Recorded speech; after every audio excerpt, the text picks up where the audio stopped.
Gente, eu tô abrindo. Já está abrindo aqui já.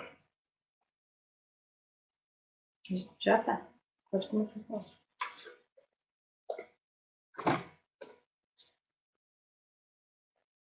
Olá, meus amigos, meus irmãos, muito boa noite a todos. Sejam todos bem-vindos ao canal do Facebook do Centro Espírita Francisco Cândido Xavier. Hoje, no dia 8 de agosto de 2020, é uma data muito especial para nós. Nós estamos aqui iniciando uma nova etapa, né, das transmissões ao vivo. Um modelo diferente hoje, onde estamos aqui trazendo um convidado muito especial, uma data especial, um convidado muito especial. E o tema também é um tema para lá de especial, a mediunidade de Ivone do Amaral Pereira, que vai ser trazido nada mais, nada menos, pelo nosso irmão, Rony Ricardo Osório Maia. Ele é natural de Jacutinga, de Santa Rita de Jacutinga, de Minas Gerais, mas já mora há algum tempo na cidade de Volta Redonda. Conheceu o Espiritismo desde muito cedo, através de seu pai, que tinha recebido do seu avô, que era espírita, as primeiras orientações. E, segundo ele, foi levado ao Espiritismo por mãos amigas. E desde a década de 90, faz parte da Associação Espírita Estudantes da Verdade, em Volta Redonda, uma casa muito boa, muito séria. O nosso irmão Rony é, além de palestrante, orador, é também escritor. E todas as suas obras publicadas até hoje, os direitos autorais, são doadas para instituições de caridade, instituições espíritas. Nós mesmos, do Centro Espírita Francisco Cândido Xavier, já tivemos a honra de receber uma obra dele em parceria com o nosso irmão Roberto Fonseca, que os direitos autorais foram para nós. Nosso irmão Rony tem como obras o livro Palavras de Consolo, Bastidores do Projeto Ivone Pereira. Vida Futura, que a edição já está esgotada. Lenitivo a Dor, a sua obra mais nova, que fala sobre reencarnação. Por enquanto, recomeços. Carta aos Irmãos da Terra, essa que foi em parceria com o nosso irmão Roberto Fonseca. Os girassóis se abrem ao sol. O nosso irmão Rony, ele é graduado em administração, com especialização em docência e gestão de pessoas. E atualmente ele se encontra aposentado. Só que, por estar aposentado, vem trabalhando ainda muito mais em favor da doutrina espírita. Tem um projeto recente onde ele faz poesias, tira poesias do livro Parnaso de Além-Túmulo e grava os trechos com alguns amigos e lança essas mensagens na internet. É um trabalho de muita acessibilidade e muito sucesso. Para dar as boas-vindas ao nosso irmão Rony Ricardo e também para fazer uma prece de que servirá de abertura da nossa reunião de hoje, eu vou convidar vocês um amigo muito especial do Rony, que é o nosso irmão Roberto Fonseca, presidente do 40º CEU, o Conselho de Espírita de Unificação das Agulhas Negras. O nosso irmão Roberto e Rony são tão amigos que eles costumam até se tratar como irmão. Então, com vocês agora, Roberto Fonseca.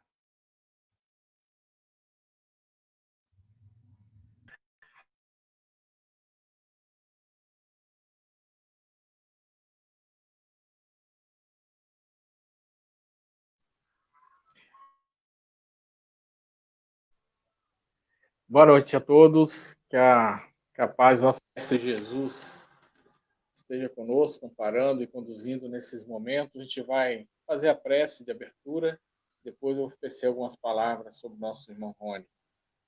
Que a luz do Senhor ampare e guie os passos de cada um de nós. Nos candidatamos ao trabalho renovador com Jesus e ainda mais a difícil tarefa que nosso irmão Rony abraça, que é de consolo e de esclarecimento aos irmãos suicidas, aos que têm a intenção de retirar a própria vida. Tarefa nobre, amparada e conduzida pela sublime equipe de nossa irmã Ivone, que, presente conosco em nossos corações e mentes, dá as boas-vindas a todos nós. Que assim seja. Então, nosso amigo irmão Rony, nós conhecemos já há alguns anos. Ele veio fazer uma palestra lá no Chico e foi um sucesso total, com aquela calma e serenidade dele, acalmou todo mundo, fez o seu papel. Logo em seguida vieram os livros. Eu lembro que o livro Vida Futura salvou a vida de um cadete da AMAN, um cadete espírita, que estava com a ideia suicida, e nós fizemos chegar a ele o livro, e hoje o rapaz está muito bem, conseguiu compreender a necessidade de permanecermos vivos. Então, a obra do Rony transcende a materialidade, atinge a espiritualidade, os seus ensinamentos. Nós tiramos muitas coisas. Ele tem uma cartilhazinha que ele mandou um dia, eu tiro coisas dessa cartilha para poder fazer palestras.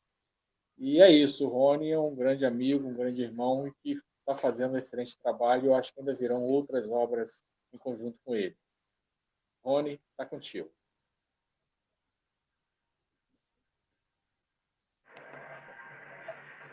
Boa noite a todos. Agradeço ao convite do Centro Espírita Francisco Cândido Xavier, o acolhimento dos amigos Luiz Cláudio, André, o prezadíssimo Roberto Fonseca. Essa troca de energia, mesmo à distância, via tecnologia, nos faz muito bem. Então, boa noite a todos, mais uma vez, a todos de Itatiaia, da região. Nós estamos no sul fluminense, e pelo mundo e pelo Brasil.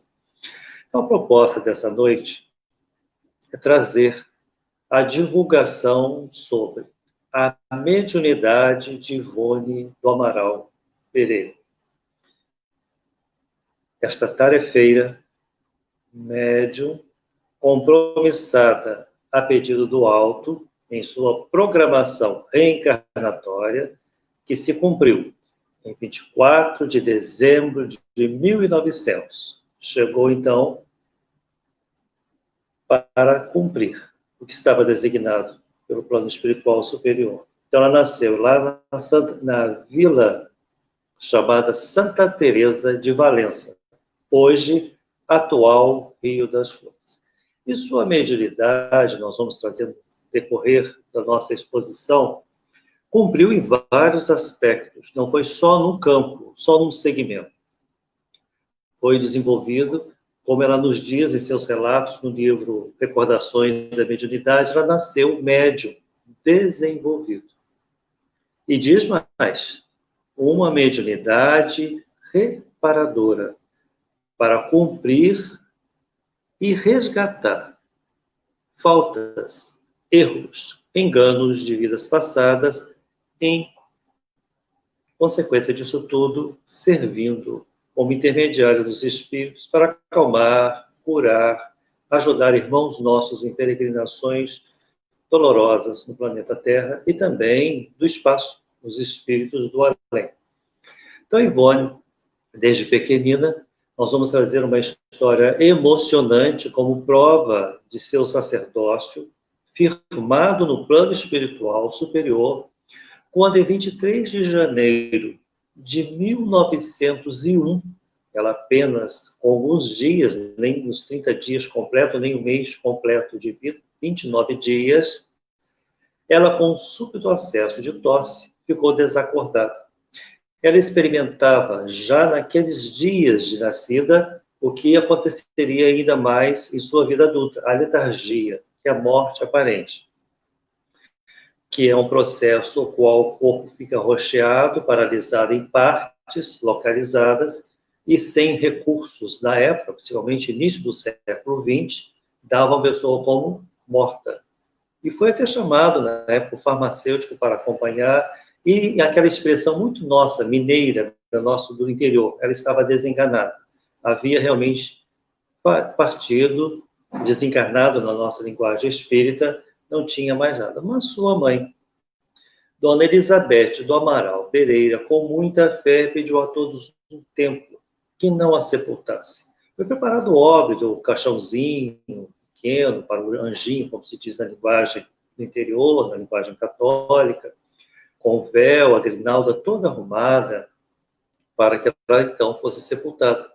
Mas a mãe pediu esse tempo e se recolheu. Se recolheu por 6 horas em prece à nossa Mãe Maior, Maria de Nazaré, a Mãe de Jesus. E em prece, Dona Elizabeth pedia o tempo todo que ela intercedesse, que ajudasse, porque ela tinha certeza absoluta que a filha não havia morrido. Havia alguma coisa diferente, e com aquele instinto materno, aguçadíssimo, ela pediu um tempo. Pediu e orava ao mesmo tempo. Era o petitório e as súplicas e as orações. 6 horas de espera.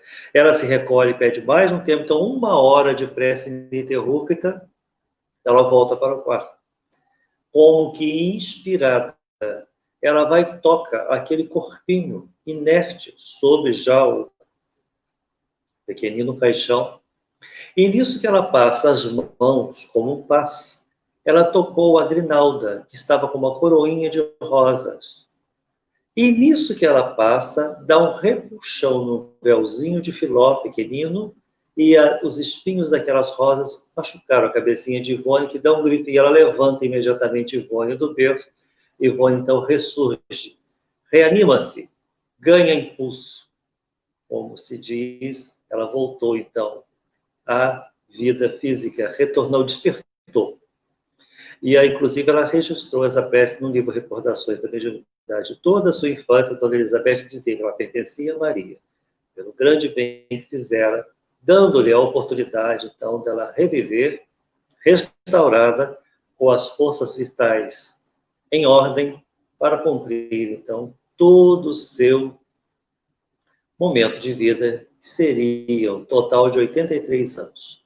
Ivone desencarnou em 9 de março de 1984, no Rio de Janeiro, quase 84 anos de vida, e 54 anos e meio de mandato mediúnico. Ela nos diz no livro A Luz do Consolador. Este livro é muito interessante, que ele é um compilado de artigos, de publicações, de crônicas que Ivone fez ao longo dos anos pela revista Reformador, e após sua desencarnação virou uma obra póstuma, que ali estão registrados vários relatos, a sua autobiografia, as suas experiências como médium. Então é lá, em A Luz do Consolador, que nós encontramos muitas informações concernentes à sua vida, como estamos trazendo também um livro, que é praticamente o seu diário, sua autobiografia, lançada em 1966, Recordações da Mediunidade. Obra essa orientada pelo Dr. Bezerra de Menezes. Então vamos à infância. Desde pequenina, Ivone via, ouvia e convivia naturalmente com os espíritos. Por misericórdia, nasceu em um lar espírita, o que facilitou muito, muito mesmo, todo o seu trabalho mediúnico. Imaginemos uma médica com esse potencial a parte de um lar espírita. Como desenvolvê-lo, ou como praticá-lo, seria muito difícil. Então, ela já nasceu no lar espírita, o pai é espírita. Já desde pequenina, aos 4 anos, ela começa, então, a ter as visões, que se ela via, ela ouvia, então ela começa a identificar um espírito.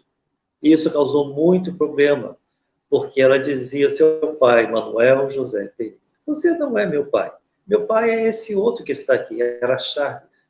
Seu guia espiritual, seu pai de vida anterior, seu amigo, seu irmão de vidas passadas, sempre junto dela, por missão, por responsabilidade espiritual, desde muitos séculos juntos ambos, e ele vinha então acompanhá-la como seu guia espiritual. Então dava essa confusão, porque aquela pequenina de 4 anos, não por rebeldia, pela mediunidade ostensiva que ela portava.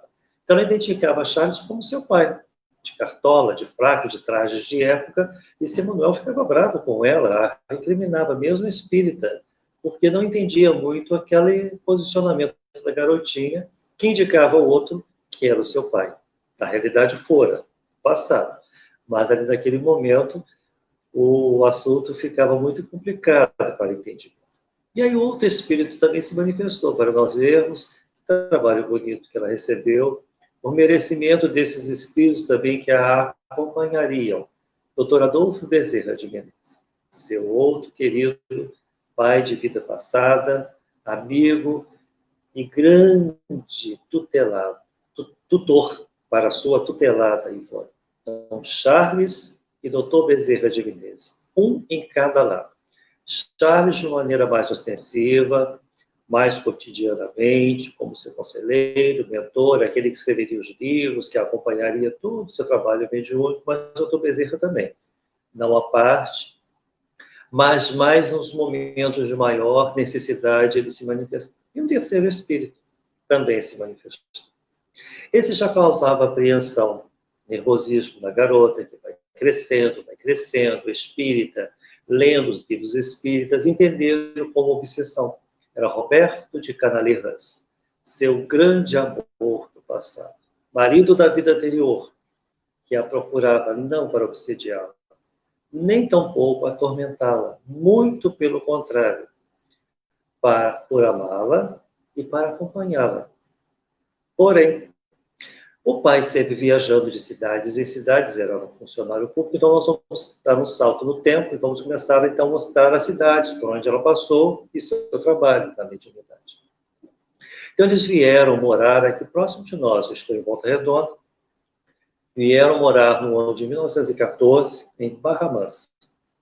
E a família espírita resolveram pedir ajuda, porque entendiam que aquele tormento, aquela aproximação daquele espírito deixava ela muito agoniada, muito pesarosa, porque eram as recordações que ela trazia do íntimo espírito, que aquele espírito não fazia, que ele faria mal, ou que a atormentava, muito pelo contrário. A aproximação deixava ela muito descompensada, muito desregulada nos sentidos normais, e entenderam como obsessão. Resolveram então procurar seu Manuel Ferreira Horta, em Barra Mansa, seu Zico Horta. E lá na época tinha assistência espiritual Bittencourt Sampaio. Ele atendeu prontamente a família e Ivone, com 14 anos, foi então orientada pelo espírito Bittencourt Sampaio, que o espírito daria uma trégua, se afastaria. Porém, ela se preparasse, porque ela teria uma árdua tarefa pela frente, onde ela deveria se portar com paciência, coragem e muita fé pelo que ela teria que passar no decurso de sua vida. E assim foi. Então, ela tinha aquela naturalidade de ver os espíritos, como ela relata em Recordações da Mediunidade. Ela ia para o cemitério municipal de Barra Mansa, ficava entre os túmulos, lendo os livros da literatura universal com a maior tranquilidade, porque ver espíritos entre os túmulos para ela era uma coisa natural. Ela até os ajudava a se desvencilhar e a seguirem para o verdadeiro plano, para o plano espiritual, para a condição espiritual de cada um. Isso é muito interessante destacar isso, que ela ia para o cemitério ler os seus livros entre os túmulos lá em Barra Mansa. E o pai viajando, mudando de cidades em cidades, então aí vai ficar demarcado a sua grande tarefa, seu início na mediunidade propriamente dita. Eles se mudam para Lavras, aqui no sul de Minas, e começaria, é bom destacar que naquela época não havia os centros espíritas organizados. As reuniões eram privativas, nas casas das pessoas, os médios se reuniam, os espíritas liam alguma coisa, mas faziam as reuniões e eram muitas manifestações, eram muitos fenômenos mediúnicos, porque havia as incorporações, as doutrinações, o acompanhamento com os passes e a intercambiação com o mundo espiritual e o mundo físico com os espíritos. E ela logo se envolve com aquilo tudo, mas estava sendo criado na época, em Lavras, o Centro Espírita de Lavras. E ela foi convidada pelas famílias de espíritas, que eram pouquíssimos, mas os núcleos que estavam já se formando e se firmando no espiritismo no Brasil, isso década de 20, 1926. Então ela vai para os primeiros trabalhos, para a psicografia, e lá reaproximou-se de Roberto de Canalejas. Só que ela já mais madura, não teve tanta apreensão quanto jovem. Então ela entendeu, então ele se manifesta por amá-la muito. Ele a procurava, porque ele dá a comunicação por uma média do sexo feminino, com voz masculina. Então era a prova que ela recebia que era um espírito que a procurava, que ela o infelicitou muito em vidas passadas, que estava então pronto para acompanhá-la num grande trabalho. Socorro aos suicidas, como ela fora e ele também o fora. Para ajudar os obsediados. Então ela começou a trabalhar junto a Roberto de Canalejas, na cura das obsessões, socorro aos suicidas. Começou a trabalhar na cura através do espírito Eurípides de Barçanufo. Só que essa mediunidade dela de cura não se firmou por orientação de Dr. Bezerra de Menezes. Ela trabalhou só um tempo em Lavras e logo depois ela deixou de exercitar a mediunidade de cura. Ela ficaria mais destinada à psicografia, que começou lá em Lavras. Os primeiros registros do primoroso e monumental, em nossa opinião, Memórias de um Suicídio. Começou a se aproximar e a ditar os primeiros textos, lá em Lavras, 1926, repetimos o ano. O espírito Camilo Castelo Branco. Ela não o conhecia. Ela só vai reconhecê-lo muitos anos depois, quando ela viu uma fotografia e o identificou como famoso romancista português. Ela ficou envergonhada. Tanto é que em Memórias de Suicídio ela colocou o pseudônimo. Nós vemos o recato que Ivone portava e com cuidado e o esmero que ela teve em tudo que fez. Ela não ousou colocar Camilo Castelo Branco, ela colocou Camilo Cândido Botelho, que é o espírito que ditou Memórias de Suicídio. Então lá começaram os primeiros relatos, os primeiros registros, os manuscritos de Memórias de Suicídio, e segue o tempo. Início da década de 30, Roberto se despede para sua próxima reencarnação, se afasta desse trabalho. Charles começa a acompanhá-la mais. Ela já tinha alguns outros relatos, registros dos livros que formariam a famosa trilogia, que nós comentaríamos na sequência, ditados por Roberto, mas ficaram paralisados. Charles, que hoje complementou anos depois. Então, seguiu aquele trabalho todo, ela de Lavras, ela vai para a Barra do Piraí, Pedro Leopoldo, cidades de Minas Gerais, atendendo parentes dela. Ela perde os pais, fica órfã de pai e mãe lá em Barra do Piraí. Ela trabalhou no Grêmio de Beneficência Espírita lá em Barra do Piraí. E ela mudando de cidades em cidades, precisando trabalhar, ela vai trabalhar com Chico Xavier e Pedro Leopoldo. É bom ressaltar esse detalhe, tinha uma grande admiração por Chico, foram companheiros de mesmo centro espírita, de trabalhos na mediunidade lá em Pedro Leopoldo, Minas Gerais. E vai seguindo, vamos trazendo. Então ela vai se firmar no Rio de Janeiro, passou a viver de favor de sua irmã Amália, no bairro da Piedade, lá no Rio de Janeiro, assistida, ajudada pelo cunhado. Ela tinha um aposento particular junto à casa, mas fora da casa, o seu quarto em separado, até mesmo pelos seus trabalhos de mediunidade da psicografia. Então, ela passava horas e horas registrando o que ela recebia como médium. E como médium, era muito importante também destacar que ela primeiro ia às paragens espirituais, via todo o cenário em desdobramento, ela coletava aquilo tudo, voltava e então seguia a psicografia. Não é como nós sabemos a psicografia de espírito ditando.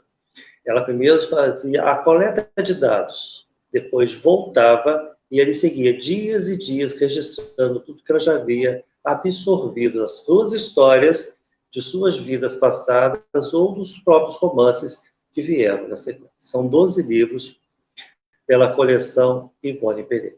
Mas vamos firmar mais em Memórias de Suicídio, que a história é muito bonita. Vale a pena relembrar, ou quem nunca ouviu falar, porque este livro ficou de 1926 a 1956. Ele vem a pouco, final de 1955, pela Federação Espírita Brasileira. Imaginemos 30 anos, em papel desdobrado, desamassado pelo ferro. Graças a Deus, muita coisa ficou, porque ela perdeu muito viajando, e as bagagens, inclusive tem um relato de Barra do Piraí para o Rio de Janeiro, ela perdeu muita coisa, as malas desviaram e os relatos, os registros se perderam. Mas a Memória de Suicídio ela foi mantendo aquilo tudo e vivendo na década de 40 no Rio de Janeiro, ela resolve reunir então os manuscritos e levar para a Federação Espírita Brasileira. Quem sabe poderia ser publicado. Porém, ela recebe uma surpresa que a deixou muito chocada, mas uma sublime providência. Manuel Quintão a recebe. Ele diz, de pronto, só publicamos livros de Xavier, livros de Chico Xavier. Não temos tempo para ler outros livros. Estamos muito ocupados, não temos tempo. Ela voltou arrasada com os manuscritos para casa. Em casa, não ia ser publicado mesmo. O que fazer com tantos papéis? Riscou um fósforo, ia colocar fogo. Destruir todos os manuscritos recebidos por Camilo. Dr. Bezerra de Menezes se manifesta. Ela só viu um braço identificado como seu guia espiritual e o maior respeito. Então ela acolhe e ele diz, não é obra sua. Aguarde e verás o momento certo dela ser publicada. Não faça isso. Ela sempre com muito recado, respeitosa, que era Dr. Bezerra de Menezes, com autoridade moral sobre ela, ela guardou aquilo tudo e passa mais o tempo. Passa o tempo, são 30 anos repetidos. Chovia muito do Rio de Janeiro. Mais uma necessidade de limpeza de arquivo, retirar aqueles papéis e jogar aquilo fora. Não ia ser publicado mesmo, para que ficar guardando tantos papéis? Resolve, então, juntar os manuscritos de Memórias de um Suicida e lá ia ela para uma enxurrada. Mais uma vez, Dr. Bezerra de Menezes. Com sua paciência e amor, a sua querida tutelada lhe pede que ela aguardasse, que ela não fizesse aquilo, que não era obra sua, era obra dos espíritos, não lhe pertencia. Que ela aguardasse. O tempo daria a resposta. Ivone, então, em prece. Porque ela, com relação aos espíritos, vários guias espirituais, Charles, Dr. Bezerra, o próprio Camilo Castelo Branco, o Roberto de Canalheiras, que se afastou, ela já com outros espíritos que a assediavam para o trabalho na mediunidade, como Bezerra já citado, Eurípides Passanufo, mas surge então um outro. Leon Denis. Ela, em prece, sabia pelos livros que Leon Denis havia dito e registrado: todo aquele que precisar de minha ajuda, ore fervorosamente e eu atenderei. Então ela passou como médium a pedir a Leon Denis uma assistência.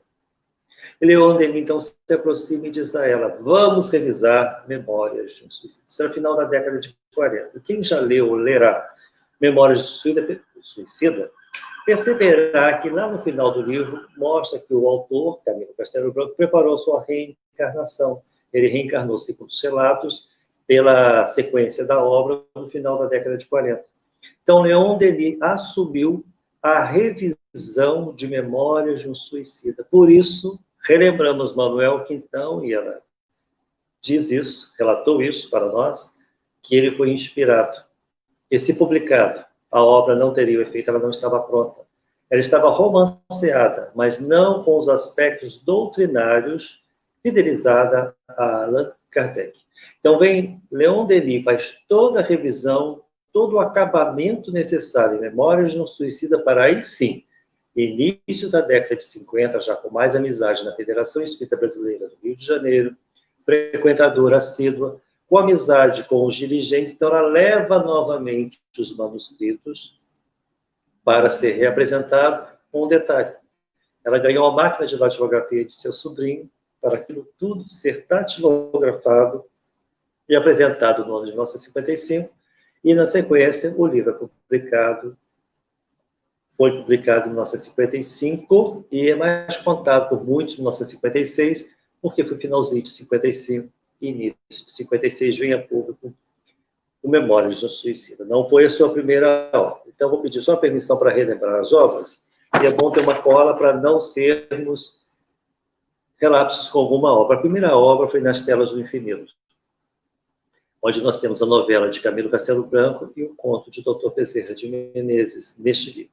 Aí vem o Memórias de um Suicida, e nós temos Amor e Ódio, Tragédia de Santa Maria, o livro que está completando 60 anos em 2020, faz parte da trilogia, completando os 3 livros onde estão narrados suas vidas entrelaçadas nas voragens do pecado.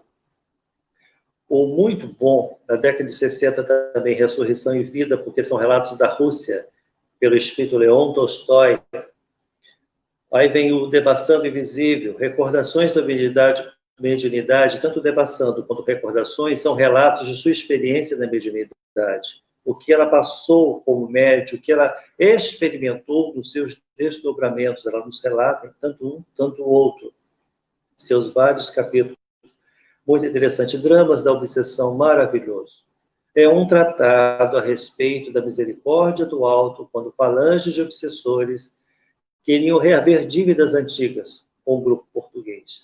Ele é levado lá para Lavras, e o Dr. Bezerra de Menezes, junto a Roberto de Canaleiros, os atendem e os ajudam a desvencilhar dessas amarras tristes de cobradores. E é feito todo um trabalho de ajuda nesse drama obsessivo, e a outra novela, A Severidade da Lei. São 2 contos nos dramas da obsessão. Aí vem a sequência, no final da década de 70, ela já despedindo com os livros por ela trazidos. Vem, então, os 2 restantes da trilogia, O Cavaleiro de Nimier e Sublimação. Desculpe, O Drama da Bretanha e Sublimação. Fazem parte da trilogia, vamos repetir, Nas Voragens do Pecado, O Cavaleiro de Nimier e O Drama da Bretanha.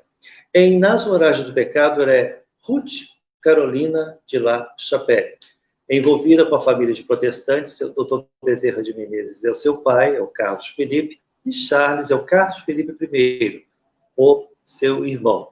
Eles são dizimados, massacrados na noite de São Bartolomeu, aquela chacina, buscando os ignotes, os protestantes da época, mando do poder de França, mando da rainha de França, Catarina de Médici, que mandou limpar do território francês todos os protestantes. Essa família foi massacrada. Porém, Ruth Carolina sobrevive e ela arma toda uma trama para vingar a morte de sua família, assumindo a personalidade de Otília de Louvigny, que era prometida a seu irmão Carlos Felipe I. Ela assume aquela personalidade para, por Otília, se aproximar daquele que foi o mandante do extermínio de sua família, Luigi Narbonne, o capitão da fé, uma das vidas de Roberto de Canaleiras.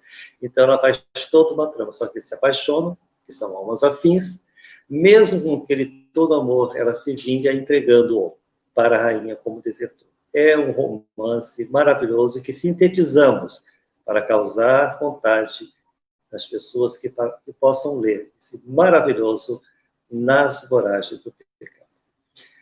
O Cavaleiro de Nimier, esse século XVI, As Voragens do Pecado. Século XVII, França novamente, essa região onde eles estavam vivendo, próximo ali da região central da França, ela vivendo com Humberto de Somerville, uma bastarda, ela se apaixona por um, mas é prometida a outro, se casa com Henri de Nimier, que é uma das filhas de Roberto, de Canaleiras novamente, só que ela o trai, ela foge com outro, e com outro ela vai se envolvendo em vários amores fugidios, deixando o marido desesperado. Então, Henri se desespera e se suicida, não conseguindo resgatá-la como esposa fugida, a Berthe de Somerville. Então, Henri morre, o pai assume, então, o papel de perseguidor, o Arnaud de Nimier. Então, no drama, no seguinte vem o drama, que é o Drama da Bretanha, o terceiro livro da trilogia. Ela volta com André de Guzmán, finalzinho do século XVIII, passa a temporada deste livro no século XIX, 1800, também na França, na região norte da França, Bretanha, só que ela agora vem com uma mediunidade ostensiva, jovem que incorporava a entidade que a perseguia, que era o Arnaud de Nimier, que vingava, através da obsessão e subjugação, a morte do filho da vida anterior, o Henri de Nimier, que agora estava reencarnado, também uma das vidas de Roberto, como Arthur, o primo próximo de Andréa de Guzmán. É trágico, porque ela se envolve em paixões, fica grávida do vizinho chamado Marcos de Villiers, e a família não aceitando aquela gravidez precoce na jovenzinha de 15 anos, na menina debutante, Andréa, ela, desesperada por não aceitar o consórcio com Marcos de Villiers, a família obrigando, porque ela amava o irmão, que era o Victor, que era uma reencarnação de Charles. Nós vimos que emaranhado, que trama, que tantos rompantes, que tanta história que nós temos de Ivone Pereira. E ela relatando isso tudo para todos nós, mostrando-nos, olha como que eu errei. Olha o que eu tenho que resgatar e reparar. É muito bonito ela ter se exposto e nos permitido conhecer seu passado, devassando-o e trazendo através dos livros. Então, voltando ao drama da Bretanha, ela desesperada, ela foge, obsediada, ela corre para a costa da Bretanha e se joga, cumprindo, então, o equívoco do seu primeiro suicídio relatado a todos nós em obra, como André de Guzmán. Eles não conseguiram segurar, eles não tiveram força para correr o suficiente para segurar os irmãos e o pai. Então, a família, de uma maneira, porque tinha uns primos que moravam, o Arthur, o Alexis e o Victor. E o pai, o senhor Youssef, não conseguiram detê-la, porque ela, no processo obsessivo, ela vai e se joga na encosta, caindo nas águas do mar, na encosta da Bretanha. Daí o título, O Drama da Bretanha. Então, na sequência, nós temos o Sublimação, já citado, que é um livro que fecha todo o seu trabalho entregue à Federação Espírita Brasileira, das 12 obras, e as que viriam depois foram por outras editoras, como Cânticos do Coração, A Luz do Consolador, as obras doutrinárias Infanto-Juvenil, que a FEB publicou agora há poucos anos atrás. São obras que ficaram guardadas, mas a família entregou para onde ela havia feito a doação dos seus direitos como autora. Então, nós temos a trilogia, e na Sublimação ainda nós temos mais uma vivência, duas, aliás. Nós temos em Sublimação, que é editado por Charles, o conto Evolução, onde ela nos apresenta como Lígia, na Pérsia, ano 43 da era cristã, é namorada de um homem muito importante da época, chamado Sakara, que era uma das existências de Charles. Para nós vermos quantos séculos eles estão juntos. Ela, como prometida a ele, era uma dançarina, ela se apaixona, é uma das princesas doadas do harém de Sakara. Ele casado com ela, só que ela despertou inveja nas demais, ela foi envenenada, ele desesperado, ele cometeu também um suicídio. Até Charles tem isso computado em sua existência. Lá no início do milênio, ano 43, era cristã. Então, ele vem todo um processo de refazimento de sua vida, de seu débito como suicida, só que ele galga alguns degraus evolutivos. E ela ficou na retaguarda. Por isso ele teve todo esse cuidado em acompanhá-la sempre. Por ter firmado, junto à família espiritual, este pacto. Cuidar de sua protegida, ainda carente de aprimoramento, autoburiramento e evolução espiritual. Ele já evoluído, com os danos reparados em várias vidas na sequência, ela ainda nos seus deslizes, nos seus enganos, como ser imortal. Então, Sublimação tem um outro ponto muito bonito, que é o Nina. Aí, já no finalzinho do século XIX, ela, como dançarina, como uma cigana, ela se passava para sobreviver lá na Espanha, a Eponina Vidigal, conhecida como Nina. Ela dançava, ele já era o Charles, que é o Carlos Ramiro. Ele tinha esse nome que vai ser dado por ela na vida seguinte, que nós ainda vamos contar, mas era o Carlos Ramiro. Esse Carlos vai dar o nome de Charles na sequência das histórias.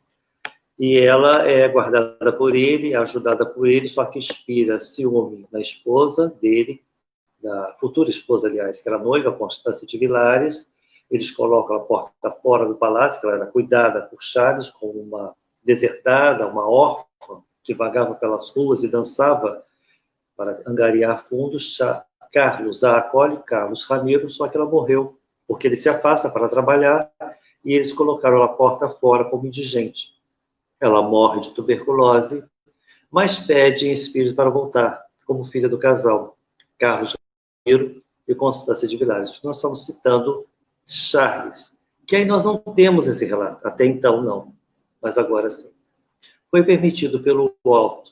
E em 2015, a nossa prezada amiga médium, trabalhadora do Seara Espírita, psicografou, através do espírito Arnaud Denimier, o livro Leila, a filha de Charles. A história não revelada. Porque em Recordações da Mediunidade, ela relata seu suicídio na vida anterior, mas só colocou a letra L. Na época, Ivone reencarnada, Dr. Bezerra de Menezes não permitiu mais exposição, que viesse a público mais relatos de sua vida, porque envolveria o perjúrio, o adultério, como Leila. Seria mais exposição. Mas por que agora? Pelo alto índice de suicídio. Então, foi permitido pelo alto vir a público, ser publicado, como foi o livro Leila, a filha de Charles. Então, ela após Nina, ela reencarna como a filha Leila de Carlos Ramiro e Constância de Vilares. E já jovenzinha, ela sempre passou a chamá-lo de Charles, que ela foi estudar na França. Quando ela volta para a Espanha, ela resolve chamar o pai Carlos de Charles, que era o nome francês. O Charles, sem o S na pronúncia, como o francês diz. Mas ela passou a denominá-lo sempre de Charles, na intimidade. Por isso, o livro Leila, a filha de Charles, dá essa informação, e o mentor espiritual, o guia espiritual dela, Charles, com essa identificação. É o mesmo que vem acompanhando em vidas passadas. Então, é muito interessante frisar esse momento que nós estamos trazendo, o nosso momento em síntese, em detalhes de sua mediunidade, e chegando na existência como Ivone, com seu resgate. Ela já no final da década de 70, já adoentada, era levada para colocar em uma cirurgia no Hospital da Lagoa, por causa do problema coronário, um marca-passo, e ela avisa a família que não haveria mais condições, não seria necessário, que ela já estava próxima do seu fim, terminando, então, a sua trajetória nessa terra.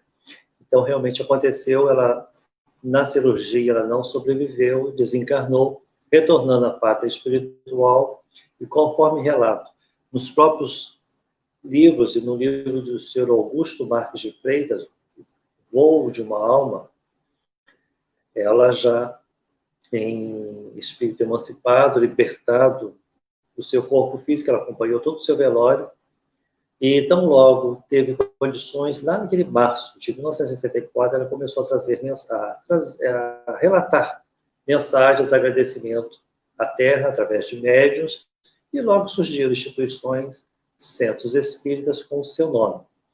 Inclusive, em 1989, foi fundado em Rio das Flores, sua terra natal, o Centro Espírita Ivone Pereira. E de lá para cá, várias outras instituições ou grupos espíritas, como nós temos o Grupo Espírita Ivone Pereira, na Praia de Caraí, em Niterói, Rio de Janeiro. Ivone, como mentora de vários grupos, como nós temos notícias, também frequentamos. O Consolador, Comunidade Espírita Cristã, no bairro de Copacabana, no Rio de Janeiro. Na época, quando da sua fundação pelo nosso prezado Gerson Sestini, Ivone, como espírito, orientou que eles fundassem essa instituição espírita lá naquela região, no bairro de Copacabana, e ela então se tornou mentora, e como uma mentora de vários outros grupos, vários outros centros e grupos espíritas, grupos mediúnicos, com um trabalho que ela se firmou em vida e continua ainda mais como espírito. Ivone assumiu, conforme nos relata Leila, a filha de Charles, nas últimas páginas, um trabalho junto à nossa Mãe Santíssima, Maria de Nazaré. Socorrer, acudir, orientar possíveis candidatos ao infeliz e equivocado ato do suicídio. É o seu compromisso na espiritualidade, como foi em toda a sua vida, quando ela orava pelos suicidas, como ela foi por 2 vezes, quando em seu caderno ela anotava cada nome de que ela tinha notícia pelos noticiários, ou que os via, ou que os ajudava a se desembaraçar das teias penosas do sofrimento acometido por aquele que rompe uma vida física, porque a vida processa em 2 formas, espiritual e física, ela não cessa, jamais, ela é perene. Para o todo, somos seres imortais. Então, equivoca-se aquele que acha que, ao romper com a vida física, se liberta de um problema. Ao contrário, conseguirá mais um, além do desencanto, da decepção em se ver vivo, em continuar um sofrimento em duplicidade, porque agora vem o desencanto, ou remorso, ou arrependimento, ou em muitos, a incompreensão do que se deu, ou seja, perdidos na teia de um sofrimento tamanho. Ao tentar desembaraçar, não consegue, porque falta-lhe o entendimento, a compreensão. Então, neste momento, pedimos aos que nos ouvem prece pelos suicidas. Precisam muito. Para serem ajudados pelas equipes, neste caso, que estamos comentando de nossa amiga Ivone do Amaral Pereira, com uma falange enorme, que se juntou a ela, trabalhadores do plano espiritual, de Colônia, onde ela se instalou para trabalhar nesse sentido a pedido e aceito, vindo do plano espiritual superior, para que ela assumisse a liderança deste grande trabalho, e ainda mais com pedido muito firme, como ela nos traz em suas mensagens recentes. Os jovens, como ela fora, como Leila aos 22 anos, ou como ela fora, como André, aos 15 anos. Então, essa sua experiência, ela traz como alento, como pedido, como uma forma de chegar aos pais: acompanhem mais seus filhos, fiscalizem, peçam ajuda, intercedam através de órgãos competentes como o CVV, Centro de Valorização da Vida, para se orientar o que fazer, para que te ouçam, ou dentro das possibilidades, façam um recurso que é ímpar para qualquer um: a prece. A nossa intercambiação com o plano espiritual superior, que não nos desampara, está sempre ao nosso lado para nos inspirar, ajudar, acudir, socorrer dentro de nossos propósitos infelizes e temerários, como é o ato nefasto do suicídio. Ivone, com todo esse seu trabalho no plano espiritual, tem nos ofertado mensagens, como nós temos nas cartas aos irmãos da Terra, nosso livro em parceria com o prezadíssimo Roberto Fonseca, a abertura e o prefácio trazido pela nossa amiga médium Alda Maria, lá de Belo Horizonte, os dois espíritos, Ivone Pereira e Charles, a nos trazer o relato e a informação e o pedido para que irmãos nossos não incorram nesse ato equivocado do suicídio. Então, eles apresentam no prefácio, e na sequência desse livro, Cartas aos Irmãos da Terra, nós temos relatos dos próprios suicidas e suas apreensões próprias, e seus desencantos, e suas lástimas, mas revigorados e com amparo do plano espiritual superior, foram levados, então, ao amigo Roberto, aí em Itatiaia, no Centro Espírita Francisco Cândido Xavier, durante anos e meses, através das coordenações de Benedito Fernandes, de Esther, de outros espíritos pais, apropriados a ajudá-los a estarem na retaguarda desses espíritos sofridos, mas em condições de trazer a sua experiência, a sua vivência como suicida, e a dizer: foi um engano. Agora eu preciso recomeçar. Agora, refeito, eu entendo tudo isso. Eu sei por que estou passando por este sofrimento, por ter rompido com a vida, sendo um infrator à lei de Deus. Estamos frisando este assunto porque este é o compromisso de Ivone na espiritualidade no momento atual, quando nós estamos vivendo processos de depressões, pessoas agoniadas, há uma pandemia pelo mundo e uma epidemia instalada no Brasil. Sabemos que os quadros depressivos aumentaram e muito. Então, entrem em oração.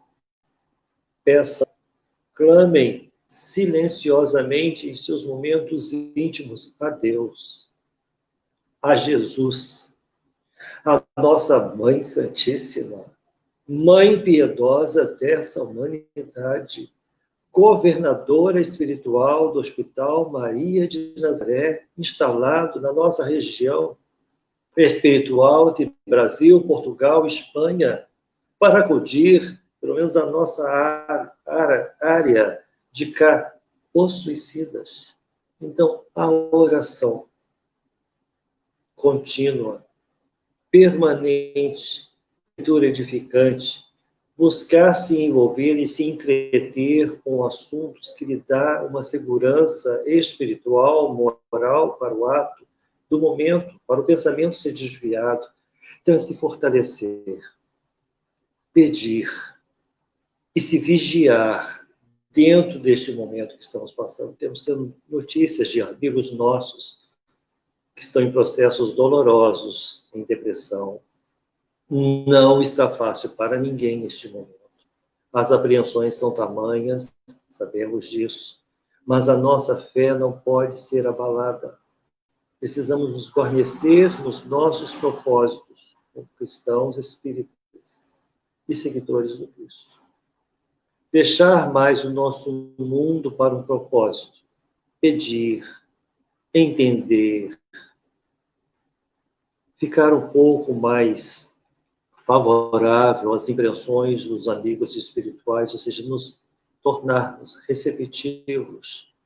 E uma leitura, como nós temos tantos livros, como a coleção de Ivone Pereira, ou outro livro, que possa nos dar neste momento uma tranquilidade espiritual, um entendimento que se passa, um clareamento de ideias, um fortalecimento de propósito. Então, são muitas opções, como nós temos tantas pela internet, os e-books disponíveis, outros vídeos, e agora com a propagação pelas lives, quantos amigos nossos estão publicando os seus canais receptivos, como nós temos aí no canal do 40º Conselho de Unificação Espírita de Itatiaia, dessa região das Agulhas Negras, com as palestras já realizadas. Então, buscar um assunto ou outro que lhe apraz naquele momento, que se identifica, que vai lhe ajudar para o entendimento, seja sobre fé, sobre paciência, oração, mediunidade, ou assunto.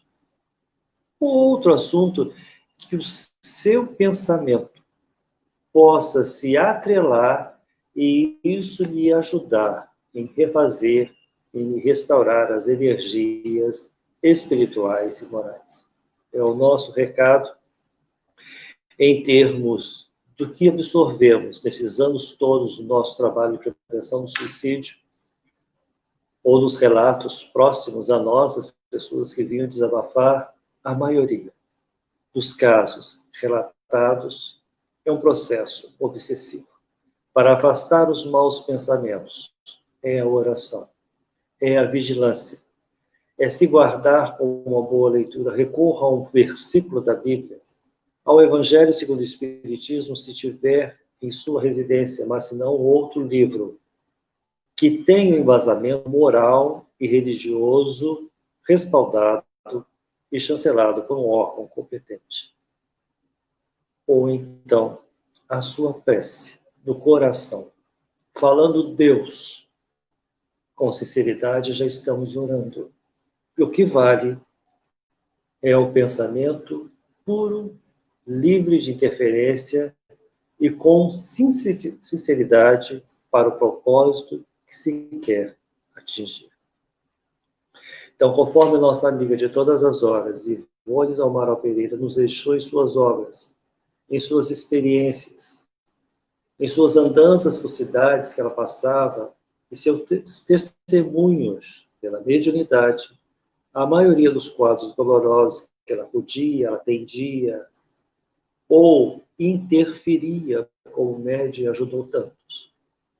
Sempre respaldada em Allan Kardec, em O Evangelho segundo o Espiritismo, que ela abria e lia uma parte, um capítulo, ou suas preces cotidianas, secundada por Charles, ou muitas vezes, dentro do possível, Dr. Bezerra de Menezes, interferindo para acudir um ou outro, ajudá-la. Ela foi muitas das vezes, médio conselheira. As pessoas iam procurá-la lá na casa da irmã, no bairro da Piedade, no Rio de Janeiro, para que ela aconselhasse o que fazer ou não. Então, ouvia, recebia uma inspiração e percebia, muitas das vezes, ali um candidato ao suicídio. E falava suas palavras amorosas, carinhosas, fraternais, atingindo ali o objetivo em dissuadir em um pensamento uma ideia infeliz.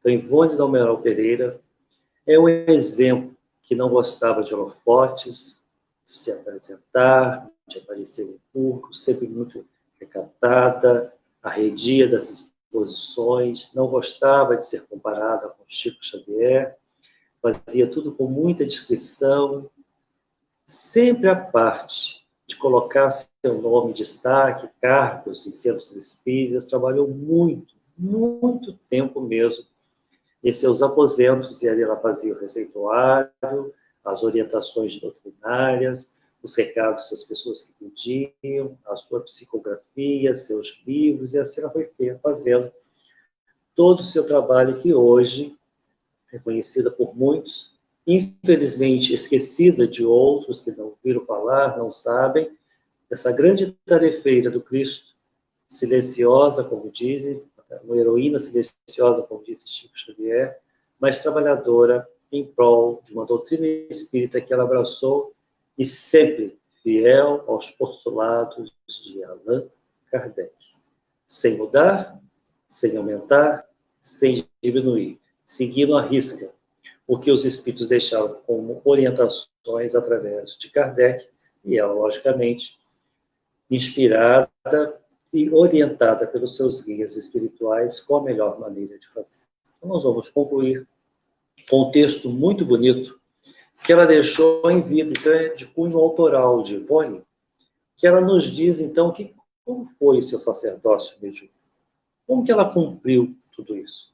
Tem um texto de 21 de fevereiro de 1975, então, do próprio punho de Ivone do Amaral Pereira, que nos diz: as únicas horas de alegria e felicidade que desfrutei nesse mundo devo à prática da doutrina dos espíritos, exposta por Allan Kardec, e ao convívio espiritual com as entidades habitantes do além.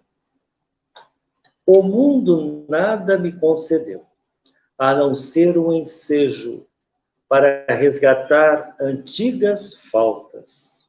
Por isso mesmo, amo essa doutrina. Sirvo-a com amor, consoante as minhas forças. E certa estou da verdade que ela encerra,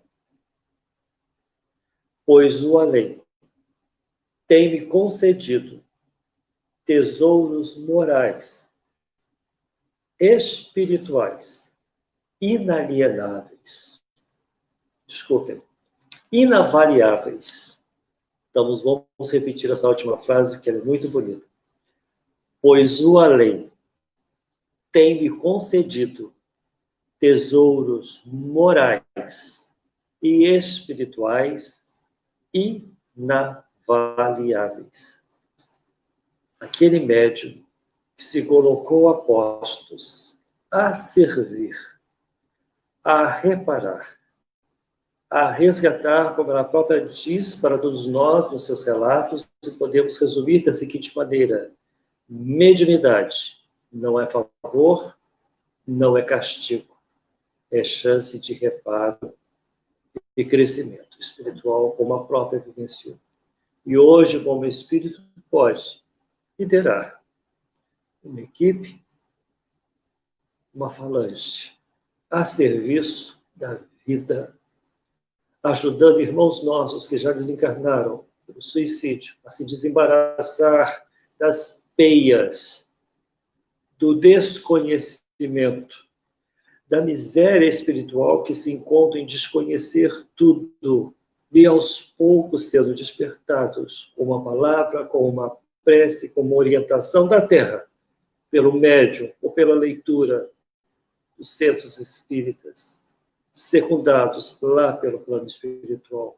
Porque ainda presos terra a terra, têm essas impressões, então precisam dessa conexão conosco, médios em tarefas, nos planos terrenos. E lá no plano espiritual, as equipes espirituais, a desembaraçá-los e a resgatá-los, tão logo seja possível. Essa é a atual tarefa de Ivone Pereira no plano espiritual. Retornamos, então, aos nossos amigos do Centro Espírita Francisco Cândido Xavier. Vamos encerrar com a nossa prece, para, então, dar por encerrado o trabalho de divulgação que nos foi confiado nessa noite. Rogando a Deus, Pai de amor e misericórdia, a Jesus, mestre e amigo, a nossa Mãe piedosa da humanidade, Maria de Nazaré, paz, serenidade, misericórdia para os nossos atos faltosos e os nossos desconhecimentos, muitas das vezes, das leis, principalmente da lei do amor e da caridade. Mas fortalecidos com os nossos propósitos e insistências no bem, que possamos perseverar e sermos ajudados pelos bondosos amigos espirituais, anjos tutelares, espíritos de luz, a nos guiar em nossos caminhos, na terra e no plano espiritual.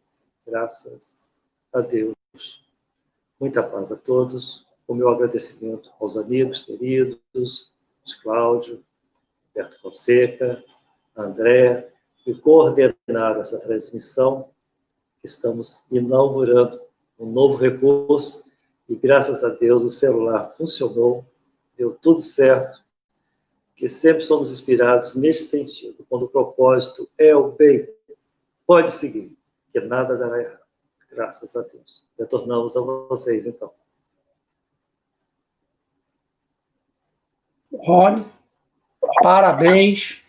Mais uma vez, gratidão pelo seu trabalho. Como sempre, mesmo sendo à distância, nos emocionamos bastante com você se emocionando e com a sua fala.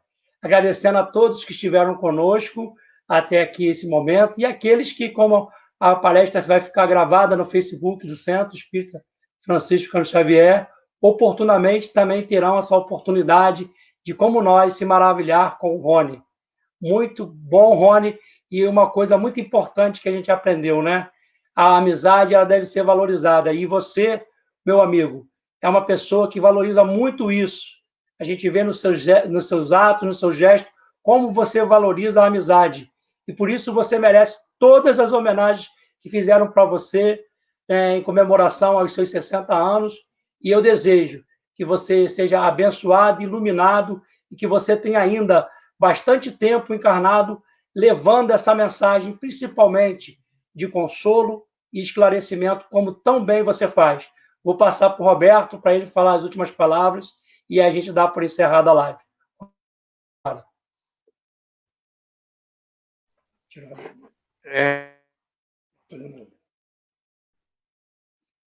Tá você aí, botando. A gente agradece, então, Rony, né, pela brilhante palestra, coisas que a gente já lê, Ivone, há tanto tempo, mas a gente às vezes não recordava ou não tinha percebido. E foi um momento histórico e outros virão. E parabéns, né? Agora é um sexagenário. Já pode andar de graça de ônibus, como dizem, né? Mas foi bacana. Muita paz e muita luz. E nossos agradecimentos a todos que estiveram conosco.